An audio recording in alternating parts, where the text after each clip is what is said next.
can I just invite each and every one of you now and to worship the Lord. And to stand up, please. Okay, can you hear me? All right. Okay.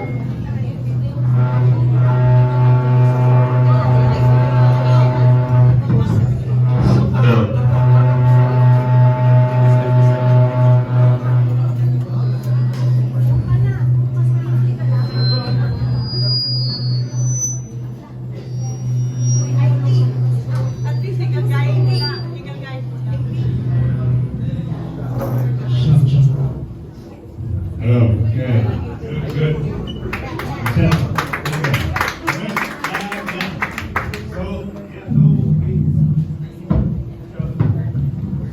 Namimigay ng water. May namimigay daw siya water na kayelo. Sa labas po. Okay, so face yourself to the Holy Presence of the Lord. In the name of the Father, Son, and Holy Spirit. Amen. Father God, we just praise and thank you this morning for gathering us this one time. Lord, we just ask for the Holy Spirit to be with us right now, dwelling in us. Lord, you have given us this precious moment to be together. You have given us safety from all the things we've been from, dear Father. So we glorify you and praise you with our songs of praise.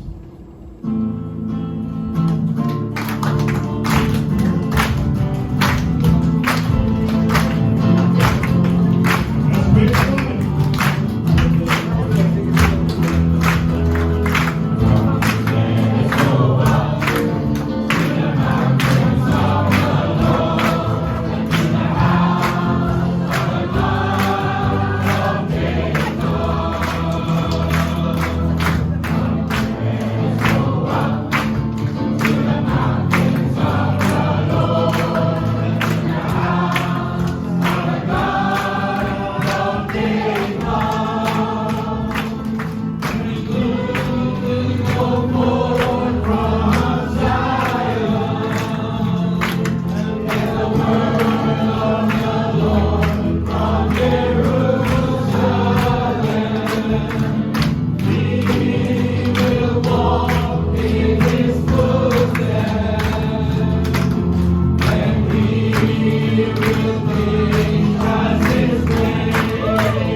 just praise and thank you for this morning, gathering us as a family, for gathering us together, all with different dreams, all with different stories to tell, but united in faith with you, Lord God.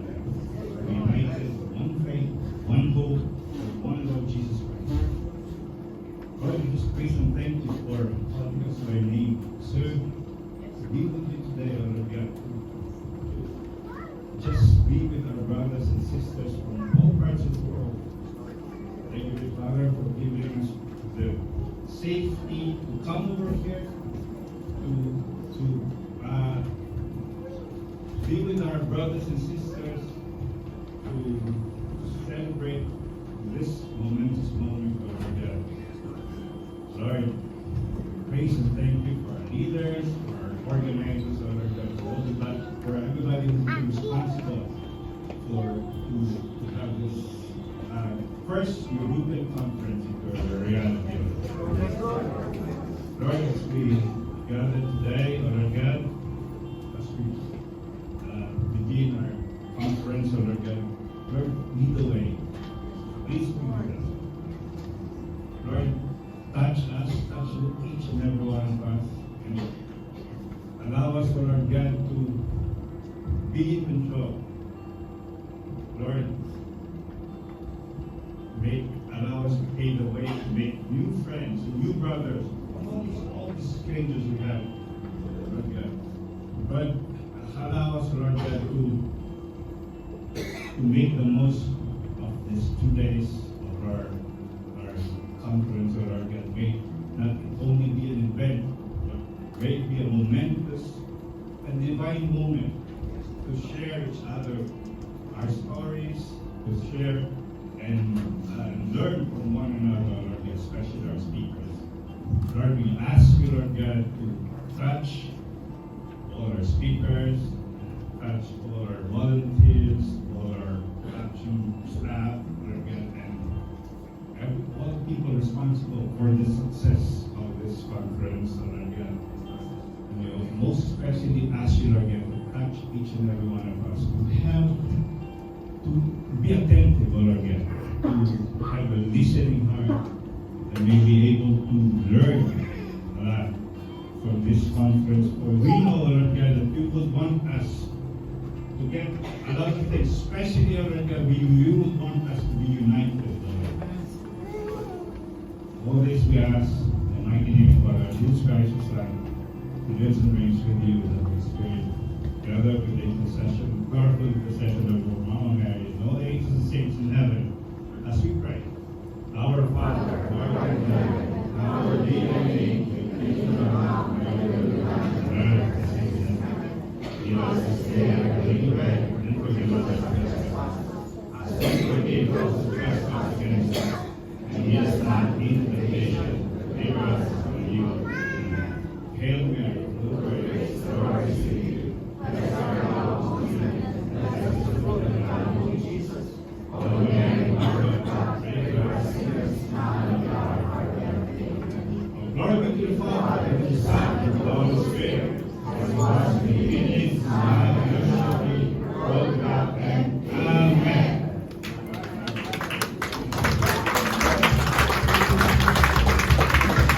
Thank you, Brother June, for an inspiring morning worship.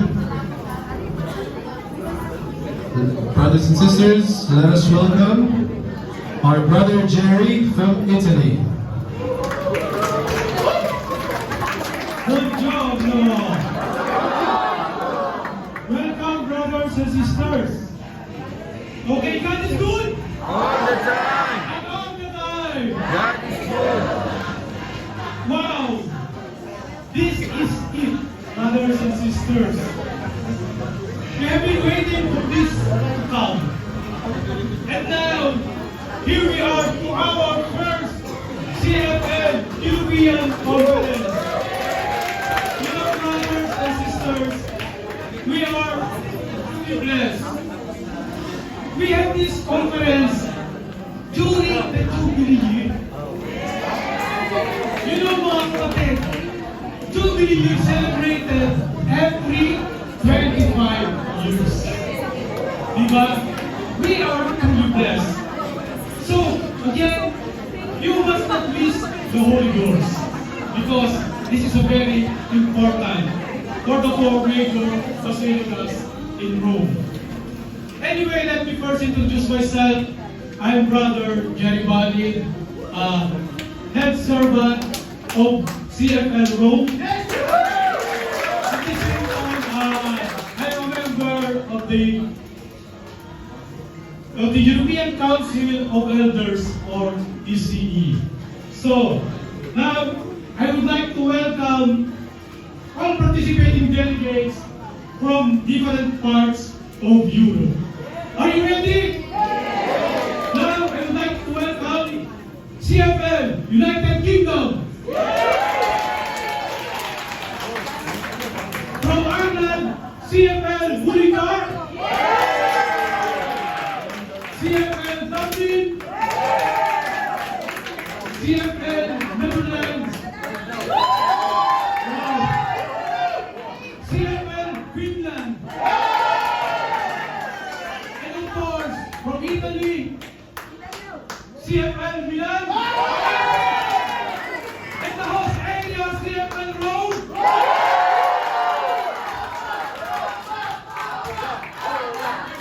We also have a delegates from CFL USA. And of course, CFL Philippines. Wow!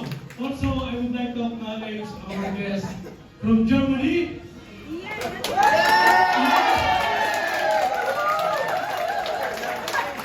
And from Canada. Brothers and sisters, let's welcome to our first CFL European Conference.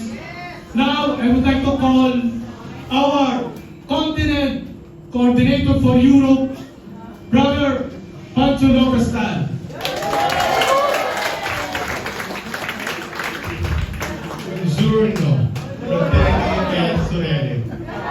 Benvenuti alla nostra prima conferenza europea del CFL.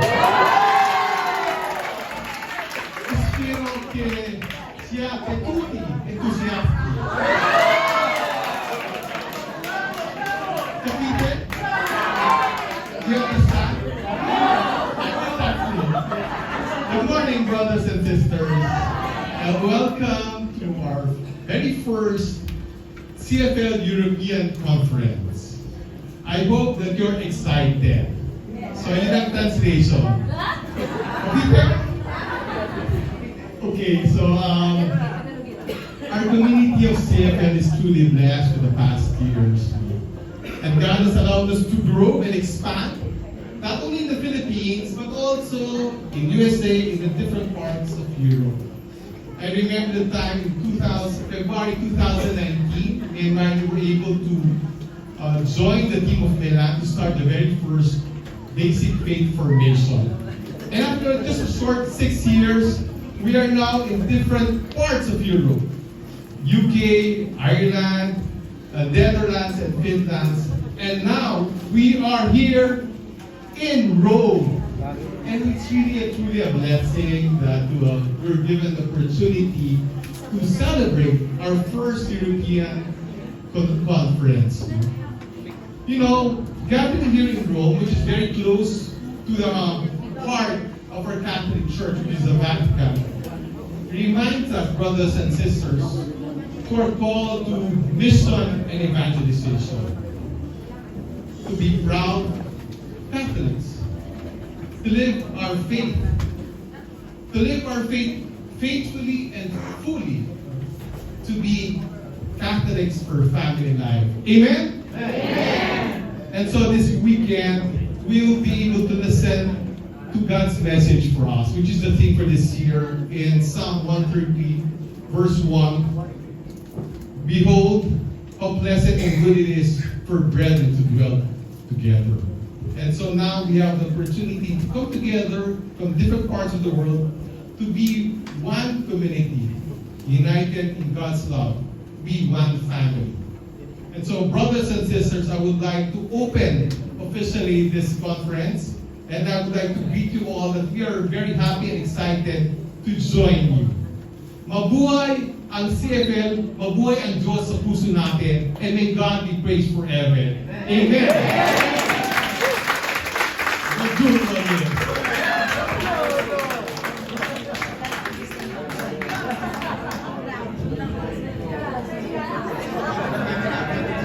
Thank you, Brother Pancho, for the opening remarks, and as well as Tita Jerry. We will open our session with our first talk.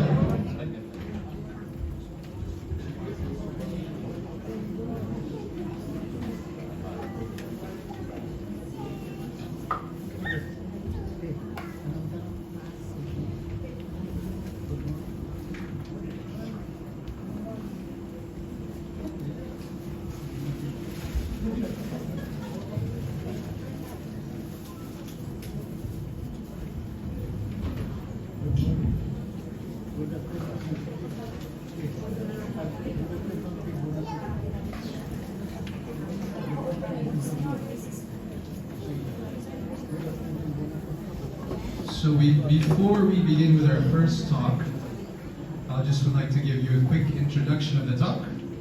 So this conference is a celebration of all things that brings us together, the love, the fellowship, and most importantly, the faith that binds us in CFL. Our conference this year is entitled Unitas, Dwelling in Unity, taken from the book of Psalms, chapter 133. Behold how good and pleasant it is to dwell together as one. To give the first talk on the meaning of our call to unity from Psalms 133 is a strong and dedicated, faithful woman, a devoted sister in Christ, Sister Marles Borja.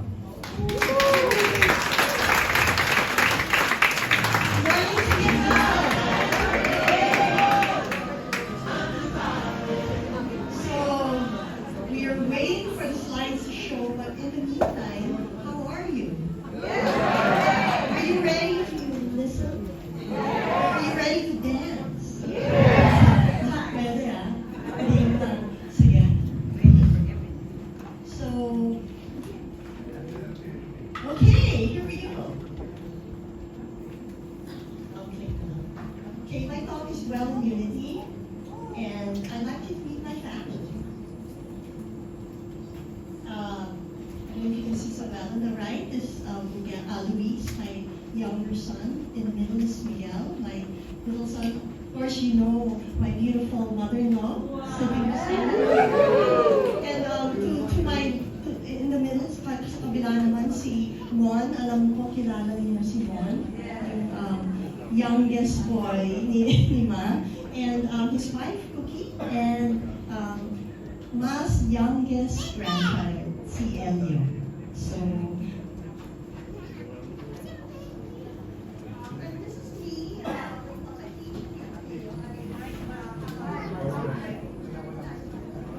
a doctorate in theology, and I actually did my dissertation from Catholics for Family Life.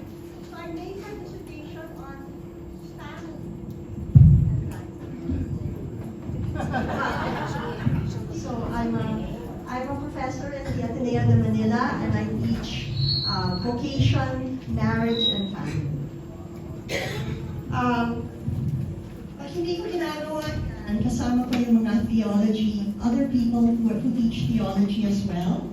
And in Catholics for Family and Life, I'm part of the Governance Council for this 2 years. And I'm also a member of the Faith Formation Center. So under Tito Pancho Lagastan, he leads us in the formation tracks and talks. I used to be a cluster singles coordinator for Cluster 4, but now I'm a household head who handles the singles in our area. Okay, so I want to dwell in unity, and I want to welcome you to Rome. Welcome all of us. So let's welcome each other to Rome. Sabi, pag-iyan yung katabi ninyo and say, welcome to Rome. Welcome to Rome.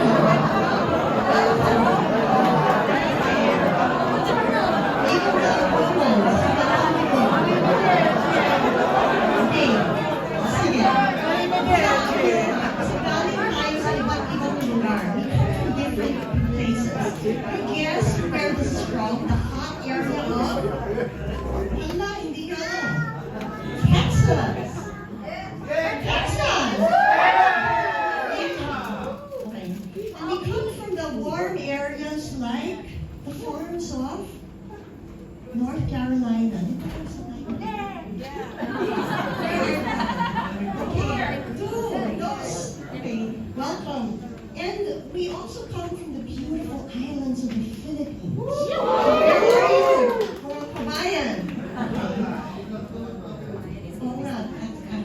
And we come from the cold areas like Manila. Spain. As well as Ireland. Ay, wala pa kasi kayo. Sorry. There you go. So, beautiful Ireland and the cold areas of Finland. So, dami natin talaga. All these beautiful areas.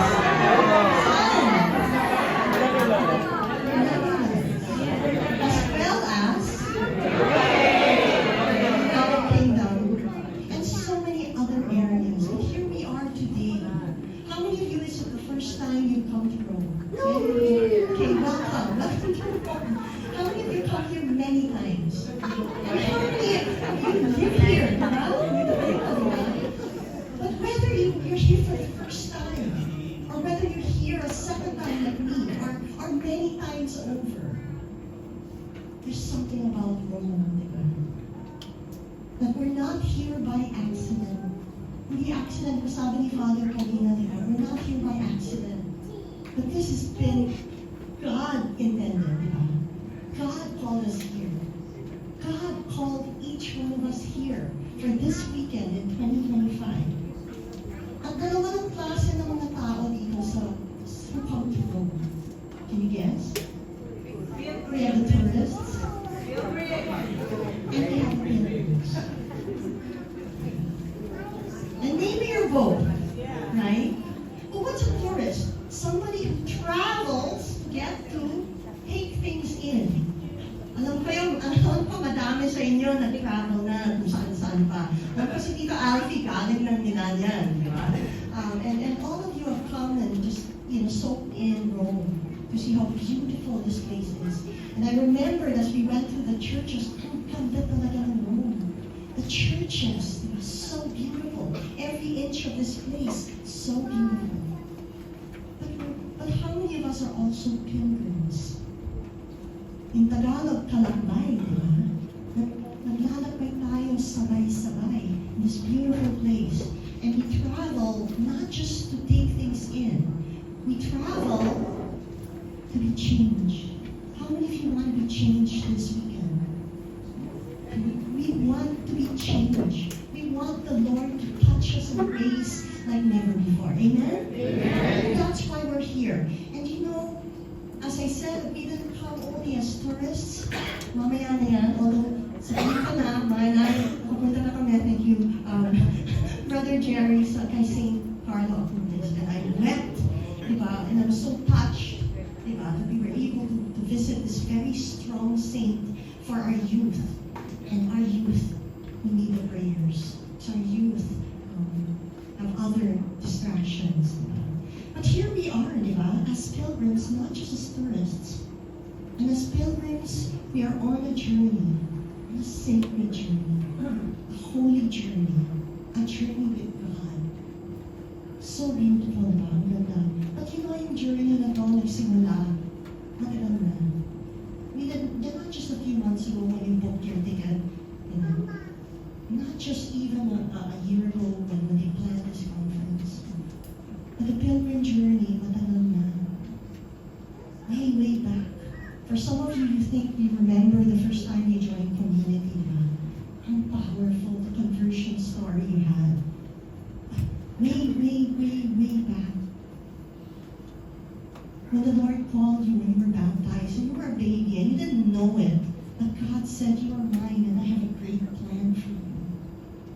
It started way back because God wanted to love you way back.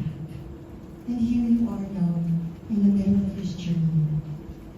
Konting backstory, super short, ng First European Conference.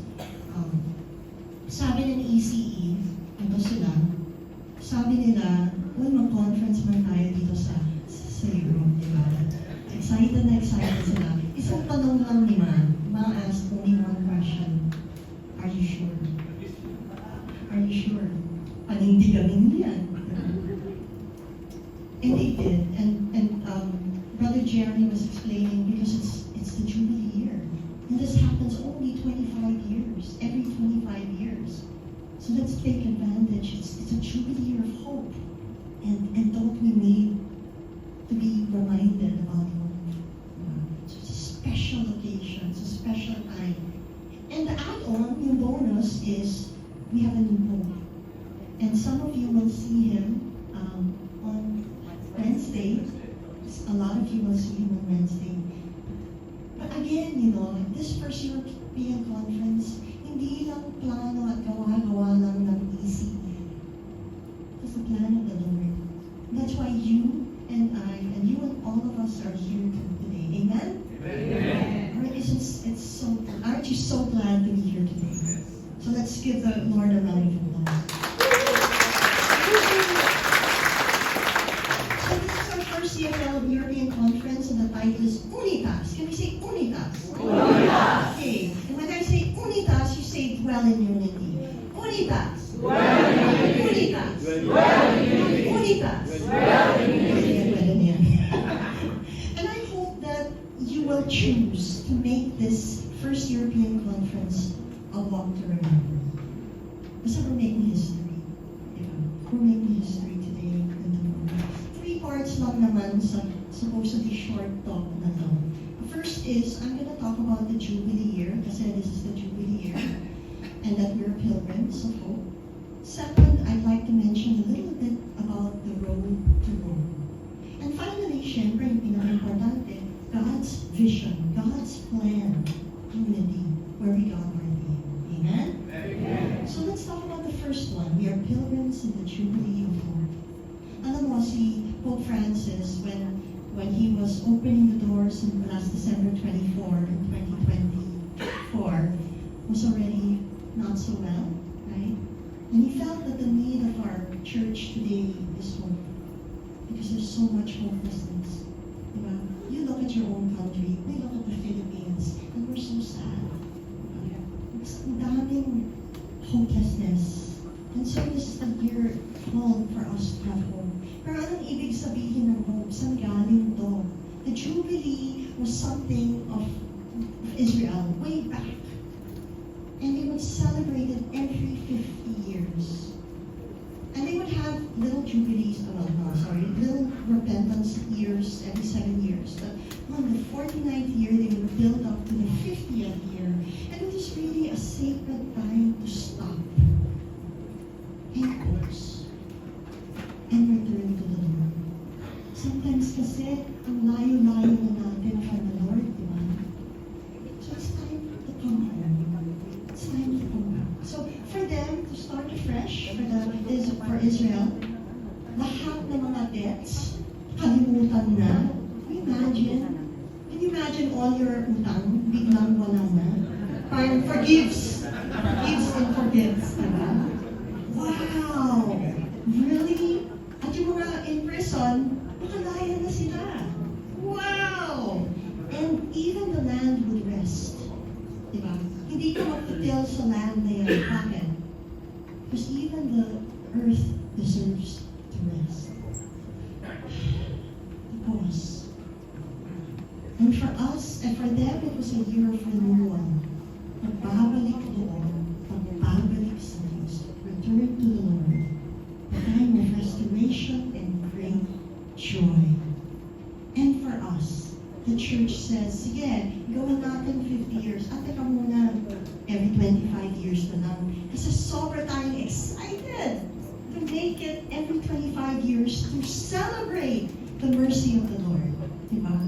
We want more opportunities for mercy in the Lord. Of course, recently, last 2013, we had an extraordinary Jubilee, Year of Mercy. If you recall? Right? But the usual one is every 25 years in the church. And on Monday, some of us are going to walk through the holy doors in Rome. And that is so important. Bakit? Kasi it's a movement, di ba? And somebody will be blessed to carry the cross, di ba? But where are we going? We're crossing over from sin to grace. We're telling the Lord, Lord, I'm going to forget lahat ng sins ko. I will repent and I will cross over to a moment of grace. I hope you remember that when you go on Monday, or if you're still going to go on different pilgrimages. It's really a time for being separated from sin and choosing, by God's grace, to be one with the Lord. Because how can we be one with another kung hindi naman tayo one with the Lord? So, let's continue, di ba, to make these moments of grace happen. And of course, di ba, when we talk about unity, hindi naman pwedeng unity without hope. And what is hope? Di ba? It's a joyful expectation. Masaya tayo, excited na excited because we will indeed receive what we are expecting. And how do we know that? Kasi may track record na. All our lives we've received from the Lord, we've been blessed by the Lord, and we know it's going to happen again and again. And that's hope. Amen? Amen. So without hope, we cannot walk together, and we do want to walk together, di ba? And it is hope that will keep us moving forward. Kasi when you're hopeless, the tendency is to stand where you are or even to look back.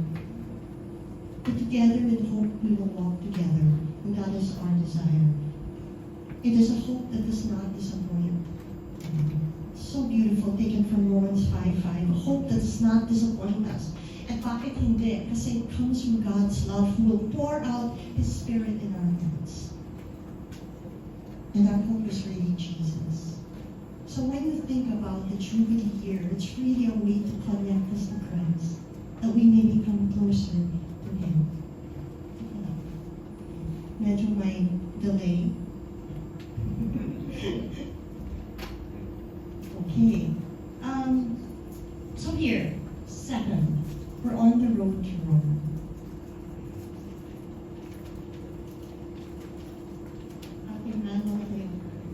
On the road to Rome. These are the what?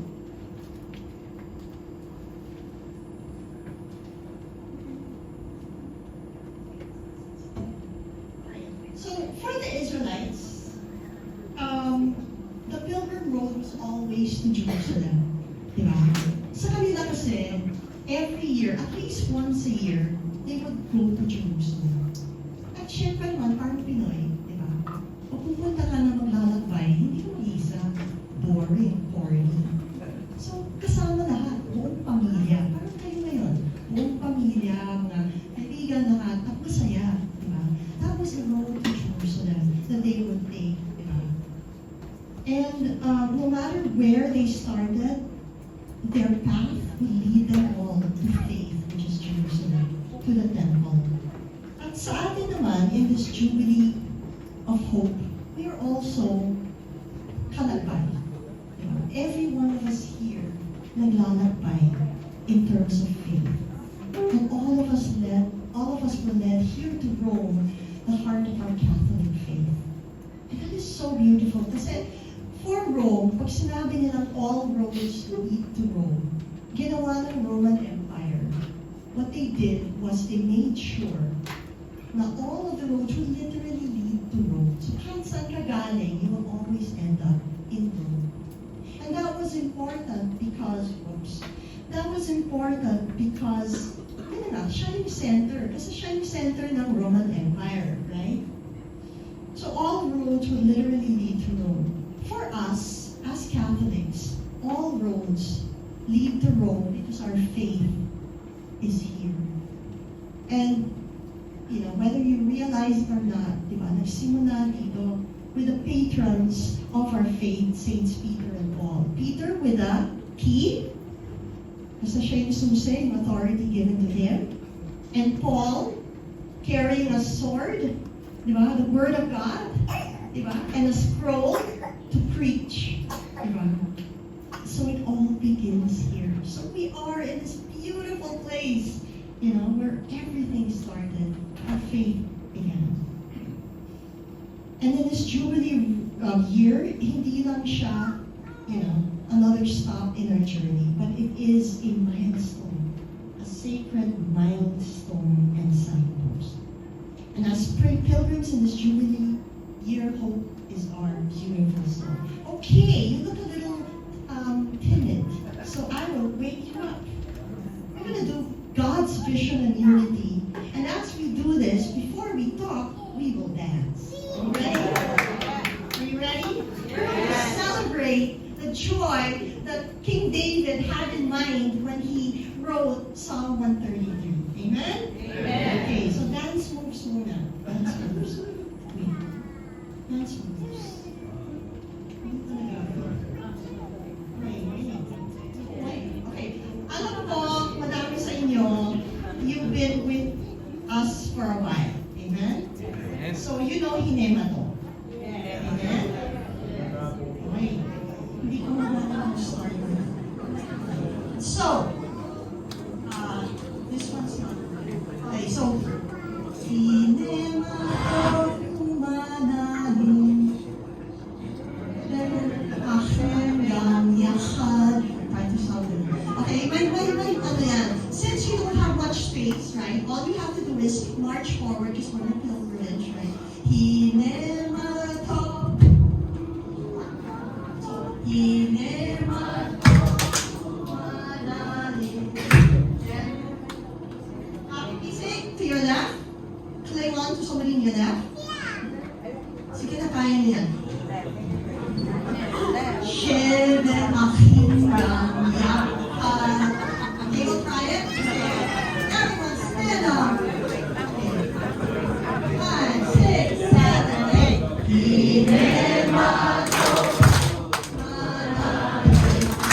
Shebe aking yakad.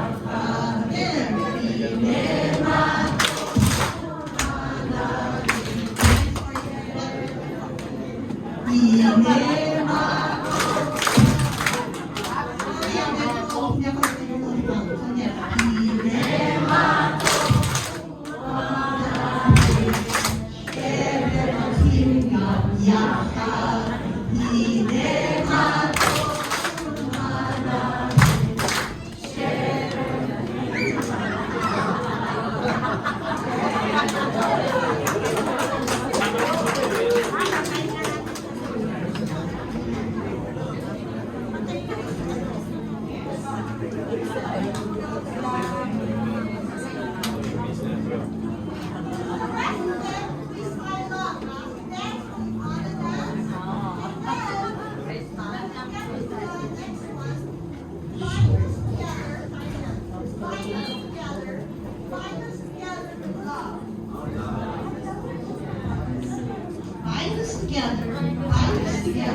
bind us together in love.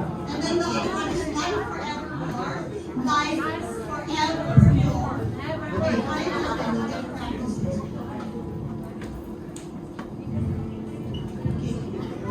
I need this. Okay, and then, okay, so let's do this. Happy long dance.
Okay, so, did you feel it? Feel it? Feel the joy? Feel the blessing? You feel the relief? Kasama si Lord.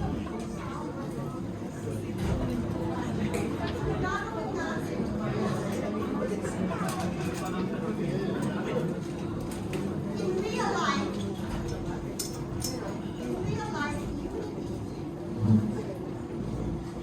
real life unity means different people galing sa iba't ibang lugar. I know many of us are Filipinos, but we all have different experiences. Amen?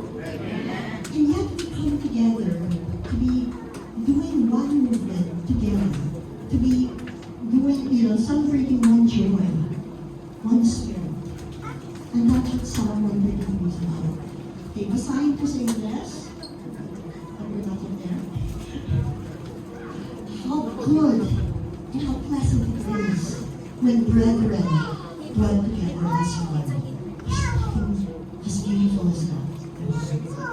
Like fine oil on the head, running down upon the beard of Aaron, upon the collar of his robe. Like the dew of Hermon coming down from the mountains of Zion. There the Lord has decreed His blessing like forevermore. Sa Tagalog naman, anong buti at kay ganda kung ang magkakapatid ay laging nagkakaisa. Parang pabarong ibinuhos sa ulo, umaagos sa balbas ni Aaron. Umaagos hanggang sa laylayan ng kanyang kasuotan. At ikatlo, parang hamog sa bundok ng Hermon na bumababa sa mga burol ng Zion. Doon ipinagkakaloob ni Yahweh ang kanyang pagpapala, buhay na walang hanggan. Beautiful, beautiful promises of the Lord for all of us. Verse 1, tatlong verses lang naman to eh. Verse 1, that unity brings joy. And you felt it, being surrounded with you. How good and how pleasant it is when we dwell together as one. Sobrang saya. Nakita ko kayo, ang saya. And the word brethren, brothers and sisters, means male and female. Hindi lang men. Kasi pag men, brothers. Pag women, sisters. Pag dalawa, brethren. All encompassing. At united, bakit tayo masaya? Hindi dahil sa atin, but because of the love of God that has brought us together. Don't you feel it when you're in household and you're talking about the Lord and you're like, and you get me, and we have the same vision. Kasi mahal tayo ng Panginoon and we understand that and love the God and He's the one bringing us together. Amen? Amen. Okay. For us today, being beautiful when it happens, ang ganda, di ba? Ang saya. And it hits us differently. Ibang klase, di ba? Na maging kasama tayo dito sa community. Na magkasama talaga. And there's peace. And there's healing. The prayers that Brother Joe mentioned earlier. Peace and healing. Ako, the joy of community has always been just really hanging out with brothers and sisters. But when we're together, wala, I can't help but smile, di ba? Coming here, di ba, and seeing brothers and sisters who I haven't seen for a while, ang saya, mas lalo na si Mine, reunion of how long, di ba? You've known Mine for a long time, so, oh my gosh, the joy of being together. Amen? I saw all of you jumping up and down when you saw each other. Sister! And then, di ba, it's all the memories and the joy. But it's not just regular memories. It's the memories of being together in the Lord, di ba? Ibang level yan. Amen? Okay, so verse 2. Ito medyo, I'll explain to you para mag-get kasi medyo weird. Anyway, verse 2 focuses, if verse 1 was unity brings joy, verse 2 is unity brings God's blessing. And that's the oil. Yung pabango na yan. That's what it meant. Okay? It is like precious oil upon the head, running down upon the beard of Aaron, upon the collar of his robe. At anong saysay nito? Si Aaron kasi high priest yan. He was the high priest, and Moses put his hand on him and blessed him, and gave him the blessing, and put the oil, the pabango, on him, and anointed him. And the anointing meant this, that God said to Aaron, you are mine. You are mine. I have chosen you. I have set you apart. You carry my presence. I want you to hold your heart right now. And I want you to feel this, because God is speaking to you. And He's saying to you right now, daughter, son, you are mine. God is speaking to you and saying, you are mine. To feel God's presence right now. And He's telling you, I have chosen you. I have chosen you. I have set you apart. Ibang klase, I have something great for you. And you carry my presence in your heart. So we thank the Lord for this blessing. Let's give the Lord a round of applause because He is amazing. But here's the thing, yung oil na yan, hindi na nanatili sa atin. It doesn't remain with us. Where does it go? It spreads. Sa overabundance ng grace and power and love of the Lord, it has to spread. Kaya hindi lang nananatili sa atin. It goes all the way down to everyone we meet, especially our members, if you're a leader. Especially our members. The anointing just flows and overflows. Anong sinasabi natin? Siksik, libig, kumakapat. Ganon yung pagmamahal ni Lord. And even we, di ba? When we think about our leaders in community, the anointing of God does not just remain with them. The anointing flows. It flows to everybody else, not just the leaders. God's grace touches every single one. That everyone may be blessed and everyone may be blessed. And we are, di ba? The Lord just passes on the anointing from us to other people. Not because we're better, but because we have open hearts. And Lord, we want to bring you to the rest of the world. You know, when we were discerning for when we were discerning about the when we were discerning about the 2026 year, hindi siya madali. Sabi nila ni Bishop Makani, pati na sa CBCP, in the CBCP, if there are, I can't remember how many bishops there are, but let's say 200. If there are 200 bishops there are two different points of view on one reality. Can you imagine the arguments? Kasi iba-iba tayo. So, it wasn't naman like that sa discernment, but we were discussing and discerning and praying. But you know the beauty of it all? Kahit we started with different verses, in the end we came up with just one verse. Because the power of the Lord just overflowed, you know, and His blessing just touched everyone. Verse 3 na tayo. Okay, verse 3. Last verse of Psalm. Verse 1 told us that unity brings us joy. Verse 2 tells us that unity brings us blessing. Verse 3 tells us that unity brings us life, and not just life forevermore. It is the dew of Hermon which falls on the mountains of Zion, for there the Lord has commanded the blessing of life forever. Kailangan kong ikwento si Mount Hermon at si Mount Zion. Okay. Mount Hermon kasi, siya yung sa pinaka-north, okay, or very far north. At dahil nasa north siya, malamig, di ba? On top of a mountain, lots of snow caps, di ba? And this snow caps, the dew, becomes water and flows.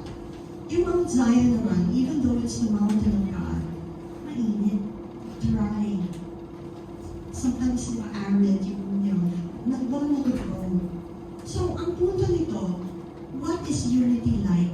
Para siyang dew na nagsimula sa Mount Hermon, all the way in the north, all the way it moves to the very south in Mount Zion.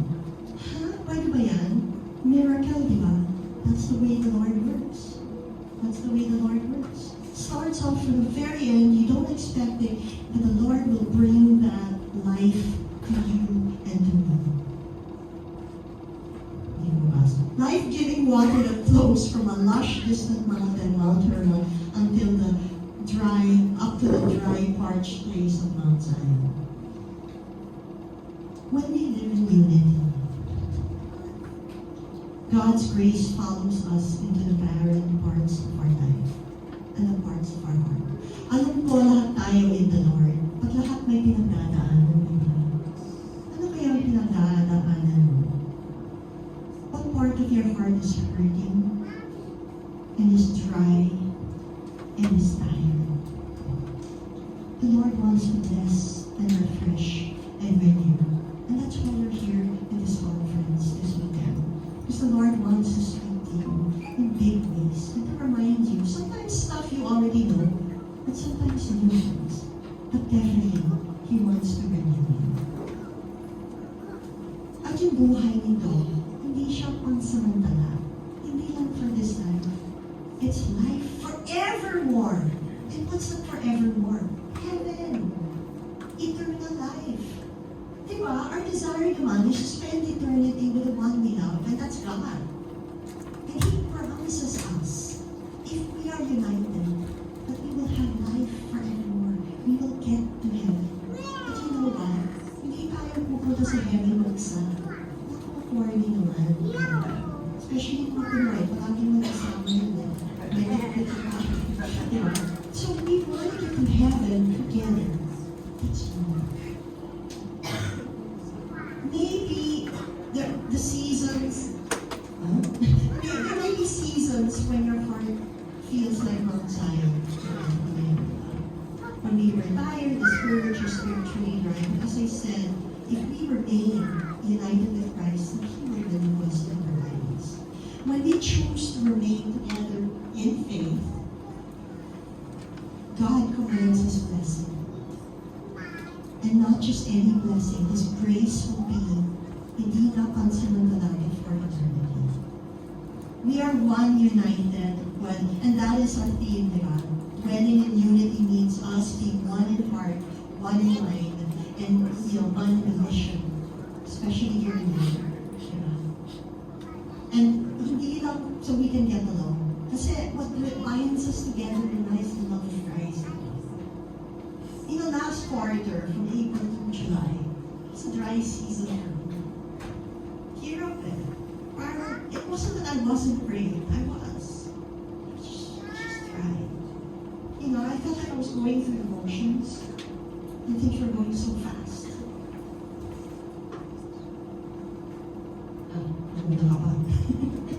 And then things slowed down. See, I was so excited to have a picture with King Kong sa Bacolod, and I twisted my ankle. And I thought it was a sprain, but when I came to the line of X-ray, ano pala siya? Fracture. But the thing about fractures is they're not dangerous naman. Basta you follow that and you don't step in it. But it takes long to heal. So for a month, I was up in the room, hindi ako makagbaba, except for Mass and what I was in the doctors. And I had so much time to think, to rest, and to rest in the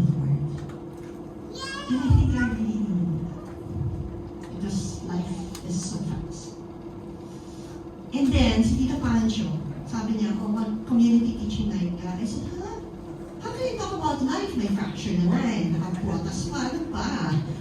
But because he wasn't here, sabi niya, sige, mag-talk ka na.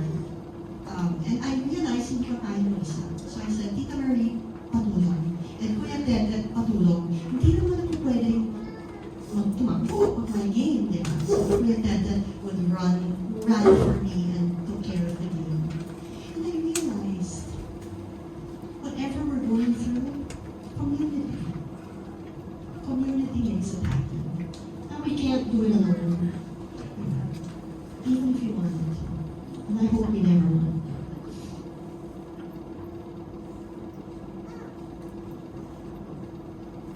In 2014, December 4, 2014, I was diagnosed with ductal carcinoma, type 2A breast, stage 2A breast cancer.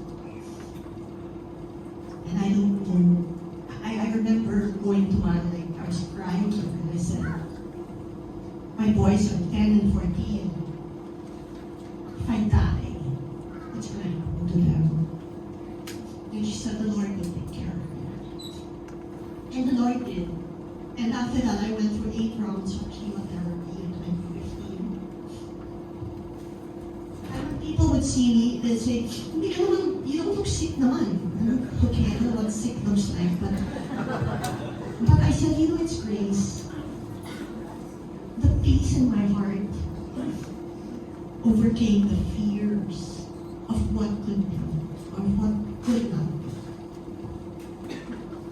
And it's really the community who prayed with me. Of course, they also helped me financially because I'm a teacher now. But more than that, it was the prayers and the support and people calling me, sister, I went what you went through. Don't worry about it. It's going to be okay. I have a community to rely on. And I'm sure you, di ba, pag may mga kailangan na prayers, yung unang pagpulin nyo sa household at sa community, di ba?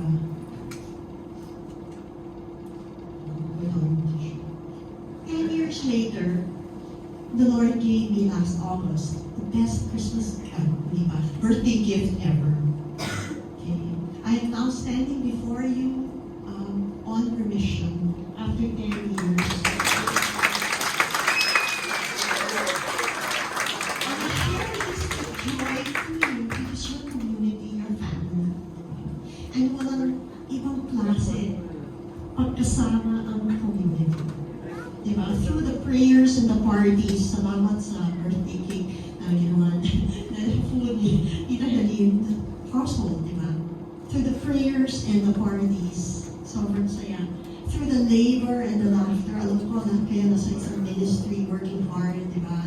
And sometimes it's fun, but sometimes it's very tough and you make many sacrifices. But sama-sama tayo, diba? Sama-sama. There's nothing like living in community. Diba? Kasi the very word community, united natin. Amen? So Psalm 133 shows us God's vision of unity. And what is that? And in verse 1, unity will give us joy. Diba? The joy of the Lord. And in verse 2, unity will bring us blessing. And hindi lang yung blessing na mananatili sa atin, but it will go forth to all the people we meet, especially brethren in community. And number 3, unity will bring us life. This life, masaya, especially the afterlife. We're all in it together to get to heaven. Amen? And so, when we dwell in unity, we receive joy, blessing, life forevermore. I talked to you about Jubilee of Hope, pilgrims in the beginning. I also talked to you about the road to Rome and how Rome is so important for us Catholics, the center of our faith. And I've also talked to you about the God's vision, God's dream of unity. And He just wants to bless us with this unity that we may be blessed and bless others. I'd like you to stand up now and just link arms. Kasi kapit-pisig. Alam mo, ito yung mga symbols natin sa Manila. Ang kapit-pisig sa natin. Kaya din, kapit-pisig pwede ba? And we're gonna stand and link arms. Diba? And I want to tell you how important this is. Makinig. Makinig kayo. Unity, the linking of arms is important. Why? Kasi pag naka-link arms tayo, you can't walk off. Hindi ka pwedeng makunga. hindi pwedeng mahuli. Sama-sama tayo. We can't go in different directions. We have to move together. And when one stumbles, the other will hold them up. Ganda, di ba? How we hold each other up. And when one is weak, the other will give us strength. And that's the kind of unity that God will bless. When I say, Unitas, okay, no, you say, and when I say dwell in unity, but when I say Unitas, you gotta make a sign, but the dwelling in unity is dwelling. So when I say Unitas, you say dwell in unity. When I say dwell in unity, you say Unitas. Dwell in unity. Unitas. Dwell in unity. Unitas. Dwell in unity. Unitas. Okay, and we're gonna dance one last minute.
Sister Marlis Rhoda, after that very enlightening and inspiring first talk.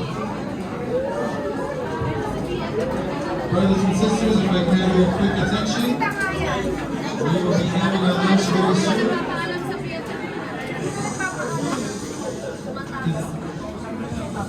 Brothers and sisters, we will now be having our lunch, which will be held upstairs at the main dining